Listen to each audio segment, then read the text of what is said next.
Ničí ti deutérium zdravie? Asi najdôležitejším dôvodom, prečo konzumovať sezónnu a lokálnu potravu je deutérium. Deutérium je forma, odborne izotop vodíka. Vodík ich má 3. Protium je ľahký vodík, deutérium je ťažký vodík a trícium je radioaktívny vodík, ale s tým naše telo nepracuje. Naše mitochondrie milujú ľahký vodík. Vďaka nemu tvoria ATP, čiže energiu, adenozín trifosfát a metabolickú vodu, ktorá hydratuje naše bunky, a táto voda je zbavená deutéria. Naopak naše mitošky neznášajú deutérium.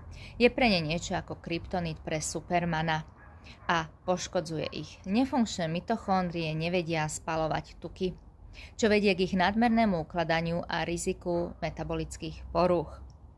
Deutérium je takmer raz tak veľký atom vodíka ako protium, pretože vo svojom jadre má okrem protónu aj neutrón. Ľahký vodík má v jadre len protón. Vďaka svojej veľkosti deutérium ničí nánomotory v mitochondrii, ktoré vyrábajú ATP. Cez nánomotor, čiže ATP syntázu, sa zmestí akurát ľahký vodík. Deutérium ho buď upchá, alebo rozbije.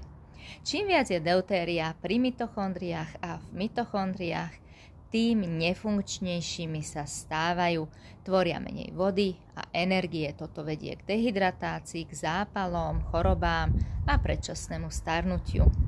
Zdravé telo prirodzene filtruje deutérium tak, aby sa nedostalo k mitochondriám a ukladá ho na miesta, kde je potrebné. Silné slnečné žiarenie nás zbavuje deutéria, takisto aj aktívne vystavovanie sa chladu v zime. Prirodzene sa na našej planéte nachádza najviac deutéria pri rovníku a smerom k pólom sa jeho množstvo znižuje, či už vo vode, vo vzduchu alebo v potrave. Obsah deutéria je úzko prepojený so silou slnečného žiarenia, a preto tropické ovocie bude mať deutéria viac ako ovocie, ktoré vyrástlo na Slovensku. Najviac deutéria sa nachádza v cukroch, škroboch rastlín a semenách rastlín. Preto je dôležité, aby naša strava bola v súlade s našim prostredím. Vtedy prijímame presne to množstvo deutéria, s ktorým si vie naše telo poradiť. Keď prijímame potraviny s vysokým obsahom deutéria a nevieme sa ho efektívne zbavovať, starneme rýchlejšie. Všetky potraviny mimo sezóny dodajú nášmu telu deutérium navyše. Ak je zima a dáme si letné uhľohydráty ako zemiaky, mandarínky na Vianoce, cereálie, dodáme do tela deutérium, ktoré kvôli slabému slnku nedokážeme odbúrať efektívne. Potraviny, ktoré majú najviac deutéria, sú rastlinné oleje, okrem kokosového, obilniny, čiže pečivo, cestoviny, ovocie, letná zelenina, kukurica, zemiaky, vysoko spracované potraviny, kolagénové prášky a doplnky vyrobené v laboratóriu. No a ako si udržiavať tie správne hladiny deutéria na správnych miestach?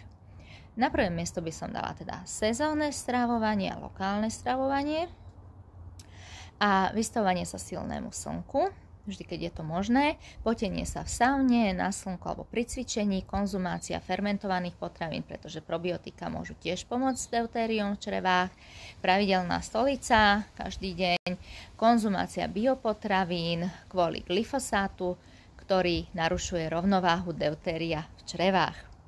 Daj mi vedieť, či si začneš dávať na deutérium pozor, alebo to už robíš.